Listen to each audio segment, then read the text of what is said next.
हमने आप सभी बच्चों को पढ़ाया है बेटा दूरदर्शी। दूरदर्शी मतलब ऐसे समस्त प्रकाशिक यंत्र जिनके द्वारा दूर स्थित वस्तुओं का स्पष्ट, बड़ा और चमकीला प्रतिबिंब बने दिखे प्राप्त हो। प्यारे साथियों, दूरदर्शी में आपको समझाए हैं कि हमें दो प्रकार के दूरदर्शी पढ़ने होते हैं, परावर्तक दूरदर्शी, अपवर्तक दूरदर्शी। आपको यह भी समझाए हैं कि जिस दूरदर्शी में अभिदिशक और अभिनेत्रक के रूप में लेंसों का इस्तेमाल होता है वे दूरदर्शी अपवर्तक दूरदर्शी होते हैं, जो इसको वर्णन अभी हम लोग कल तक किए हैं। ठीक है, उसके बाद हमारा दूरदर्शी है परावर्तक दूरदर्शी, जो नया नवेला है, माने जिसको अभी तक हम लोगों ने कभी पढ़ा नहीं है। और यही मोस्टली चूंकि नई चीज़ है, फिक्स रहता है हर वर्ष बोर्ड एग्जाम में पूछने को आने को। तो देखो जी, यहाँ पर ध्यान दीजिए, परावर्तक दूरदर्शी, इधर क्लियर। तो परावर्तक दूरदर्शी मतलब वह दूरदर्शी जो परावर्तन की घटना पर कार्य करता हो। तो कहने का मतलब वह दूरदर्शी जो दर्पण से बना हो, माने जिसमें जो है अभिदिशक के रूप में दर्पण वगैरह लगे हो।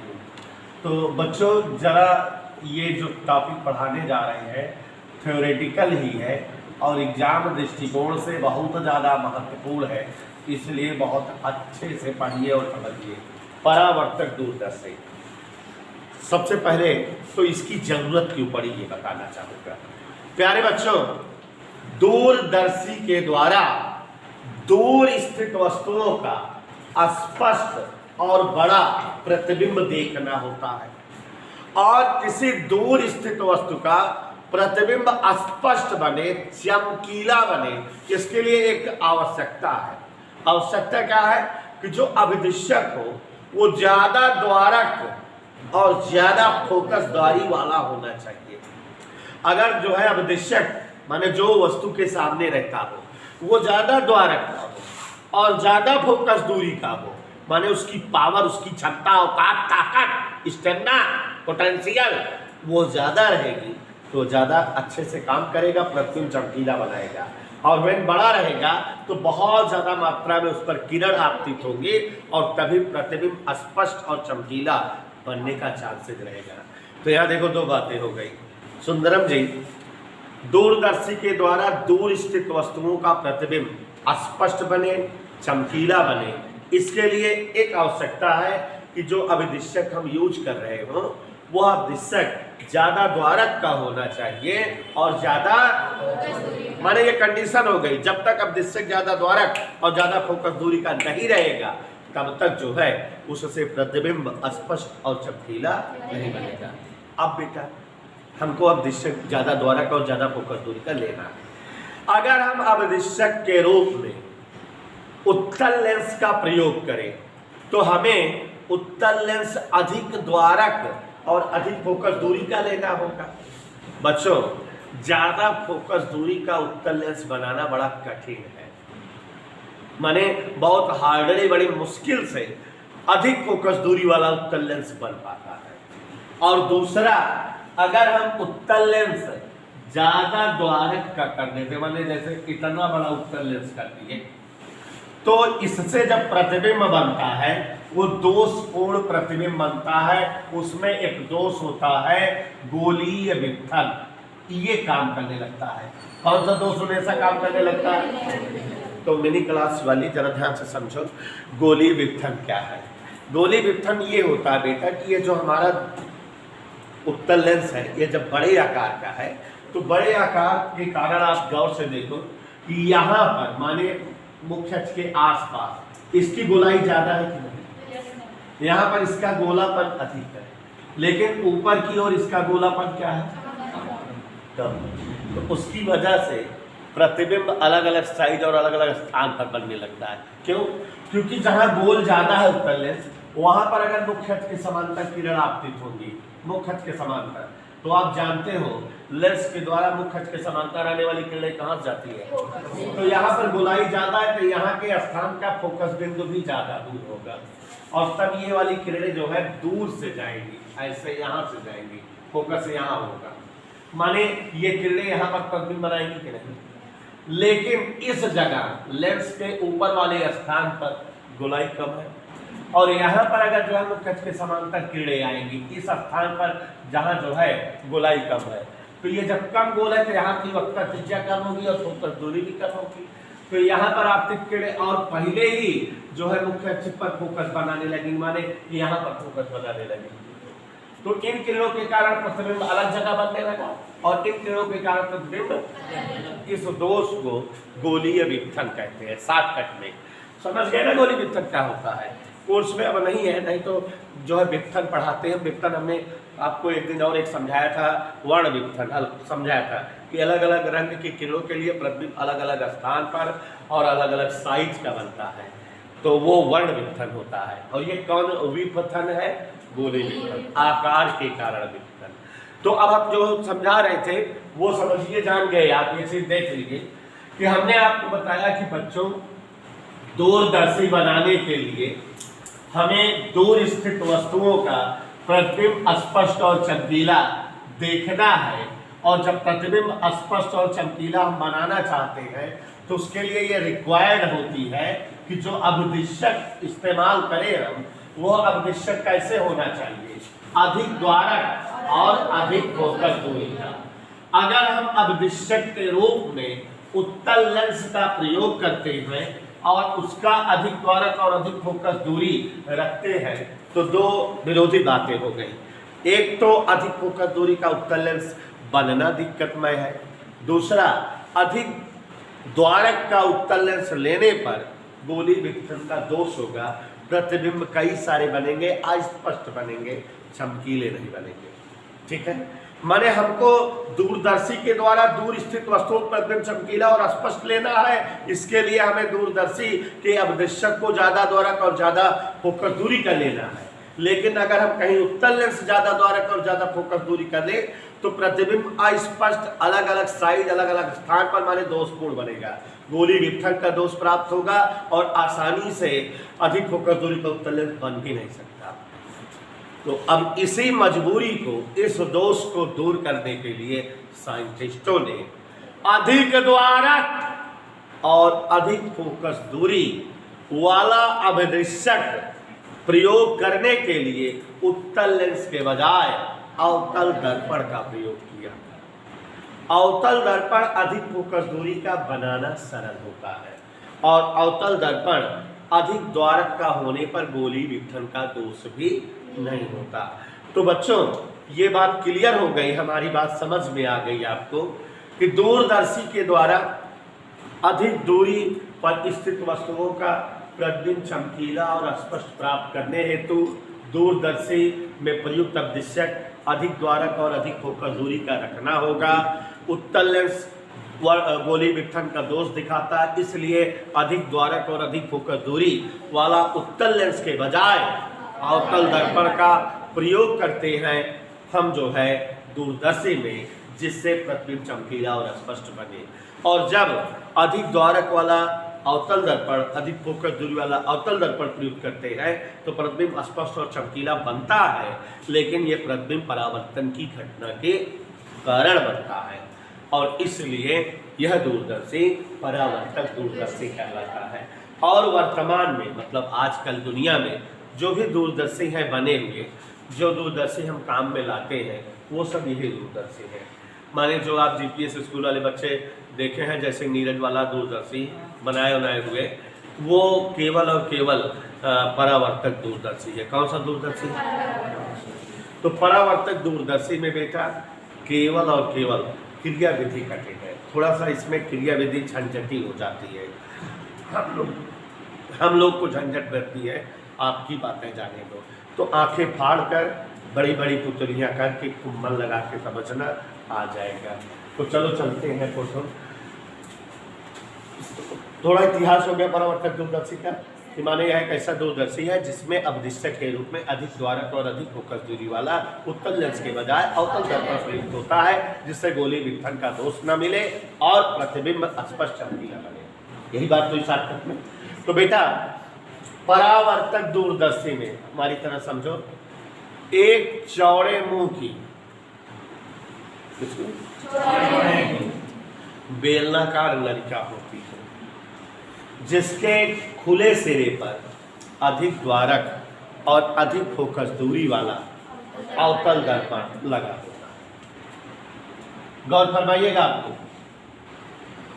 पूछो सर ये क्या है? ये बेटा चुटकिल एक चौड़े मुंह वाली बेलनाकार नलिका है। तो ये जो है एक अधिक चौड़े मुंह वाली बेलनाकार नलिका है। गौर फरमाइएगा, एक अधिक चौड़े मुंह वाली बेलनाकार नलिका है।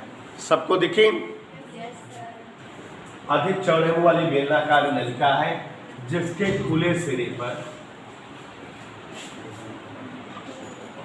अधिक द्वारक और अधिक फोकस दूरी वाला अवतल दर्पण या मोवन ये लगा दिए। कोई दिक्कत? अधिक द्वारक और अधिक क्रियाविधि और रचना दोनों साथ। अधिक द्वारक और अधिक फोकस दूरी का अवतल दर्पण लगा दिए। ये इस दर्पण का क्या है? ध्रुव। यहाँ पर क्या बना दें? मुख्य अक्ष। मुख्य अक्ष क्या है? नहीं देख लो,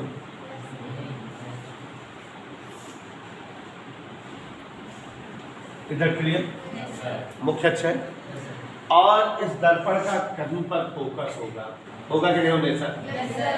फोकस के पहले, फोकस के मुख्य अक्ष पर 45 अंश के कोण पर झुका हुआ एक समतल दर्पण ऐसे लगा होता है। M2 देख रहे हो? नहीं देख रहे हो? ये परावर्तक दूरदर्शी चाचा हैं और परावर्तक दूरदर्शी में एक चौड़े मुंह की बेलनाकार नलिका है।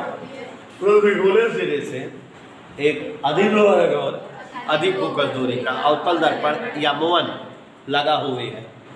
आगे देखो, इस अवतल दर्पण के फोकस से थोड़ा पहले एक समतल दर्पण M2 45 अंश के कोण पर फिट रहता है। इधर क्लियर? और बच्चों यहाँ इस जो है पाइप से एक अभी जो है कम चौड़े मुंह वाले बेलनाकार पाइप अटैच रहती है। अभी हम आपको उसको बना के दिखाएंगे, ठीक है? तो सेट कर रहे हैं चित्र थोड़ा अच्छा से। अब बच्चों जिस वस्तु को देखना रहता है, जानते हो अवदिश्यक को उसकी ओर करते हैं। तो यहाँ वस्तु यह है, ये वस्तु ए बी है। कोई दिक्कत? किसके सामने है ये? अवदिश्यक रूपी अवतल दर्पण के सामने। तो वस्तु से टकरा कर क्या आएंगी? प्रकाशिक किरणें। कहाँ पर आपतित होंगी? अवतल दर्पण या मोवन पर, जो कि अवदिश्यक है। तो अवतल दर्पण या मोवन पर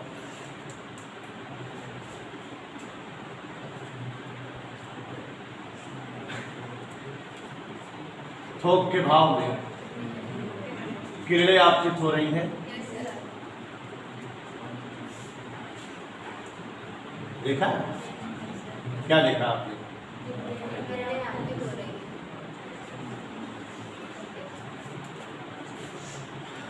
दूर कहीं अनंत में वस्तु है और वहां से किरणें अवतल दर्पण पर आपतित हो रही है। अवतल दर्पण इन किरणों को क्या करेगा? परावर्तित करेगा। परावर्तित करेगा और ये परावर्तित किरणें समतल दर्पण पर आपतित होंगी, है ना? जैसे ये किरणें परावर्तित हुई, ये किरण परावर्तित हुई, तो ये किरणें परावर्तित होकर कहाँ आपतित हुई? पक्का देख लो ना, विश्वास हो। समतल दर्पण पर हो रही है कि नहीं? किरणें कहाँ पर आपतित हुई? पहले अवतल दर्पण पर, और अवतल दर्पण से परावर्तित हुई किरणें। अवतल दर्पण इन किरणों को परावर्तित किया, चूंकि इसके फोकस के पहले ही ये किरणें कहाँ से आ रही थी? इसलिए ये अवतल दर्पण के फोकस पर मिलती। लेकिन सब फोकस के पहले कौन चाचा बैठे हैं? तो ये किरणें जो है फोकस के पहले बैठे हुए समतल दर्पण पर आपतित हुई और समतल दर्पण के द्वारा इन किरणों का परावर्तन। तो ये किरणें ऐसे जो है परावर्तित होंगी,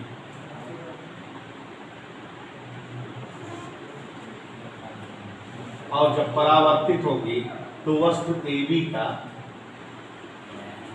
प्रतिबिंब बनाएगी, और वो प्रतिबिंब इस तरह से बच्चों ये ऐसे A' B' बनेगा।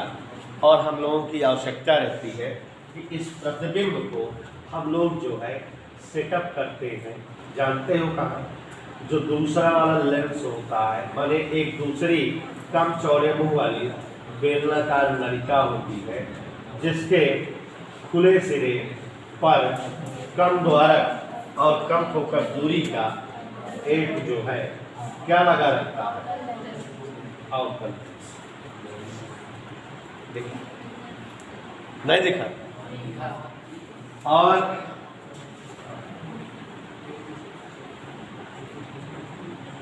ये जो है अधिक चौड़े मुंह वाली बेलनाकार पाइप से अटैच रहती है, जुड़ी रहती है। दिखाई दिया? आप देखो जो दूरबीन देखते हो तो उसके ऊपर एक पतली सी पाइप रहती है, तो वही वाली है, इसको इधर उधर घुमा सकते हैं, ये घूम जाती है यहाँ से, ठीक है। तो यहाँ बेटा एक अधिक चौड़े मुंह वाली बेलनाकार जो नलिका थी, जिसके खुले सिरे पर अधिक द्वारक और अधिक फोकस दूरी वाला अवतल दर्पण अवदिश्यक के रूप में एडजस्ट था, इस पाइप से जुड़ी हुई एक दूसरी कम चौड़े मुंह वाली बेलनाकार नलिका है, जिसके खुले सिरे पर कम द्वारक और कम फोकस दूरी का उत्तल लेंस एडजस्ट है।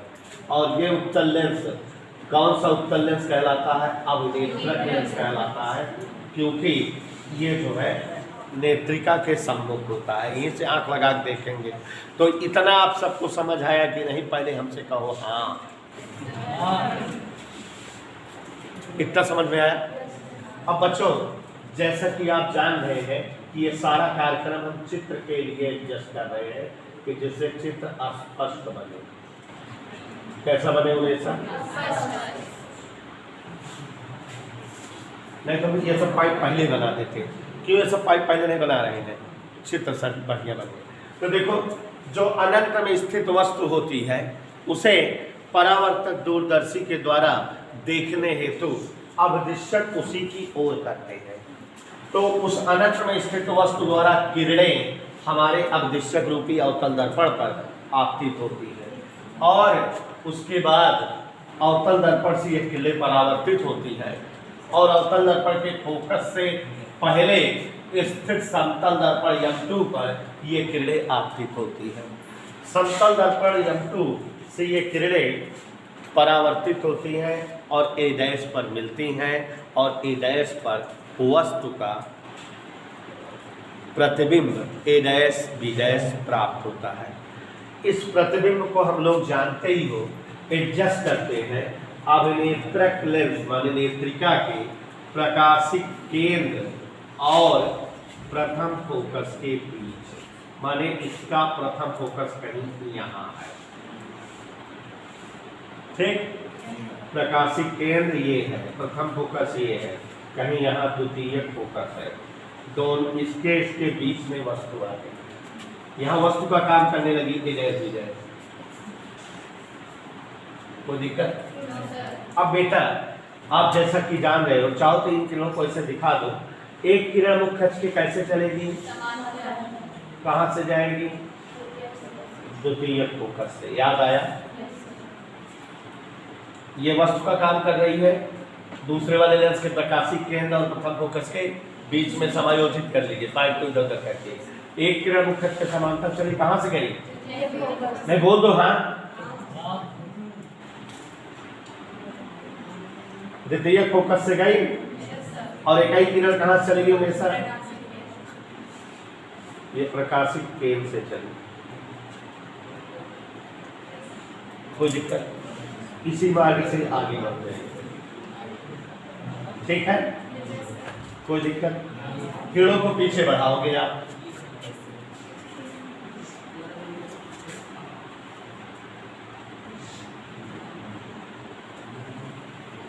कहीं कट जाएंगी और जहाँ कट जाएंगी वहीं वस्तु AB का बहुत ज़्यादा बड़ा प्रतिबिंब A''B' बन जाएगा कि नहीं? नहीं बोल दो हाँ, बन जाएगा ना बच्चों?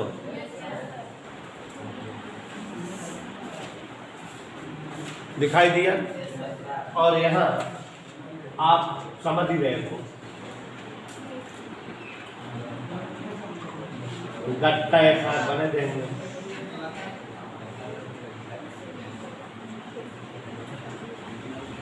यहाँ से प्रतिबिंब देख लिया जाएगा।